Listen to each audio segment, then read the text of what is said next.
Hello అండి, బాగున్నారా? ఈరోజు crispy crunchy chicken spring rolls ఇంట్లోనే మనం ఎలా తయారు చేసుకోవాలో చూపించేస్తాను. స్ప్రింగ్ రోల్స్ అంటే ఎవరికి నచ్చదు? పైగా కోల్డ్ సీజన్లో వేడి వేడిగా లట్టుక్కునే వేసేయచ్చు నోట్లో, రైట్? సో ఇప్పుడు దాన్ని ఎలా చేసుకోవాలో నేను చూపిస్తానమాట. ఇప్పుడు ప్యాన్లో కొద్దిగా ఆయిల్ పోసుకుని అందులో జీలకర్ర, డ్రై చిల్లీ ఫ్లేక్స్ని వేసుకుని దాన్ని కొద్దిగా కలుపుకోవాలి. అది కలుపుకున్నాక ఒక చిన్న tablespoon ginger garlic paste, అల్లం వెల్లుల్లి పేస్ట్ వేసుకుని దాన్ని కొద్దిగా ఫ్రై అవ్వనిద్దాము.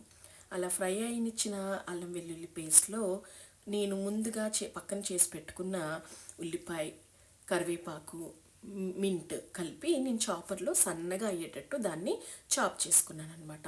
ఇప్పుడు దాన్ని కూడా ఇందులో వేసుకుని దాన్ని కొద్దిగా ఫ్రై అవ్వనిద్దాము.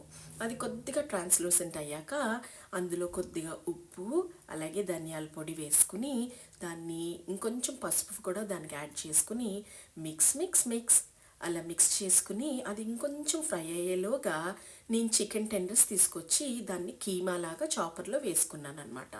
సో అలాగా ఆ కీమాని కూడా అందులో వేసేసుకుని చికెన్ కీమాని మీరు మటన్ కీమా కూడా చేసుకోవచ్చు. సో నేను చికెన్ కీమాని కూడా వేసుకుని దాన్ని లమ్స్ లేకుండా మంచిగా గట్టితోటి అటు ఇటు లెఫ్ట్ రైట్ ఇచ్చేసాను అనమాట.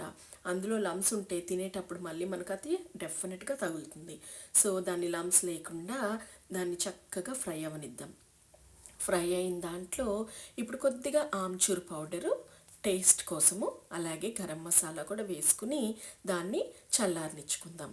ఇప్పుడు ఒక స్ప్రింగ్ రోల్ షీట్ని తీసుకుని అందులో నేను చెప్పిన విధంగా ఆ చికెన్ని స్ప్రెడ్ చేసుకుని దాన్ని మంచి షేప్లో దాన్ని ఫోల్డ్ చేసుకుని, అలాగే నేను పక్కన ఒక మైదాని కూడా వేడి నీళ్ళలో వేసుకొని పక్కన పెట్టుకున్నాను.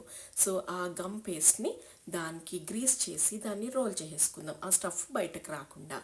ఇప్పుడు ఒక ప్యాన్లో ఆయిల్ పోసుకుని మీడియం హీట్లో దాన్ని గోల్డెన్ బ్రౌన్ వచ్చేటట్టు దాన్ని ఫ్రై చేసుకుందాం.